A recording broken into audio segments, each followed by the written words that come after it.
అందరికీ నమస్కారం. ఈ నెల 22వ తారీఖున వైఎస్ఆర్ కాంగ్రెస్ పార్టీ నన్ను సస్పెండ్ చేసినట్టు విడుదలైనటువంటి ఆ ప్రకటనకు ప్రతిస్పందిస్తూ నా అభిప్రాయం తెలియజేయాల్సినటువంటి అవసరం ఉంది కనుక ఈ వీడియో ద్వారా ప్రజలందరికీ కూడా తెలియజేస్తున్నాను.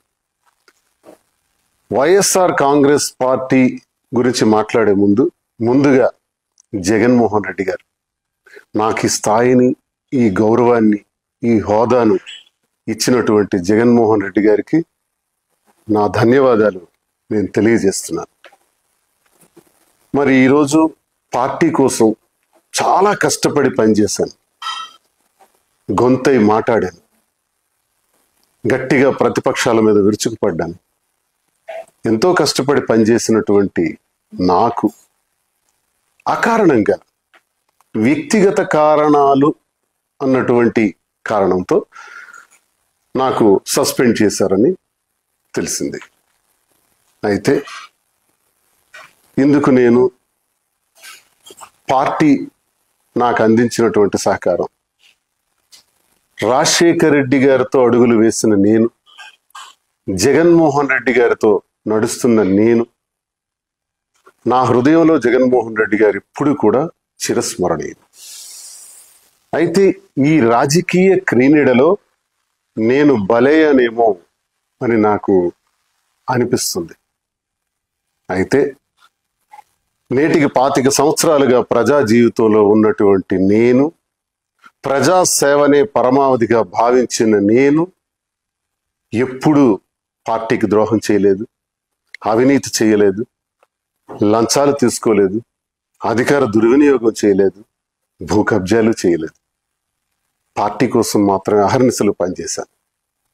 ఈ జరిగినటువంటి పరిణామాన్ని నేను స్వీకరిస్తూ, సస్పెన్షన్ అంటే తాత్కాలిక విరామము. ఓకే, తాత్కాలిక విరామాన్ని ప్రకటించినప్పుడు నాకు ఒకటి గుర్తొస్తుంది. గురజాడ అప్పారావు గారు మాట చెప్పారు, విజయం కోసం విసుగుని వీడి విరామ మెరుగక పని చేయండోయ్.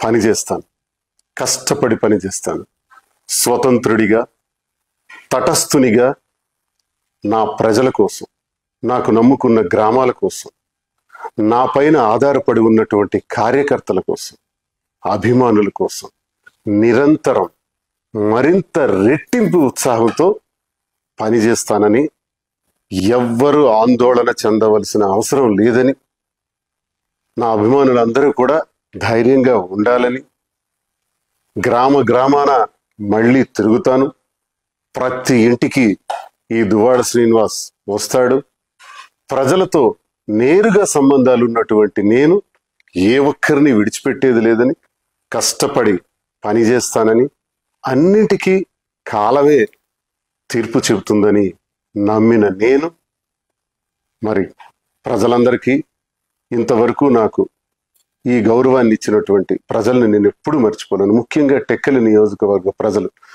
వారి పాదాలకు నా సాష్టాంగ ప్రణామాలు చేస్తూ, నా ఊపిరి ఉన్నంత వరకు మీ సేవలో నిమగ్నమై ఉంటానని, నా అవసరం ఎక్కడ ఉంటే అక్కడ నేను ప్రత్యక్షంగా ప్రతి ఒక్కరికి ఉపయోగపడేందుకు కృషి చేస్తానని తెలియజేస్తూ, మరి ఇంతవరకు అవకాశాన్ని ఇచ్చినటువంటి వైఎస్ఆర్ కాంగ్రెస్ పార్టీ అధినేత జగన్మోహన్ రెడ్డి గారికి నా హృదయపూర్వక నమస్కారం.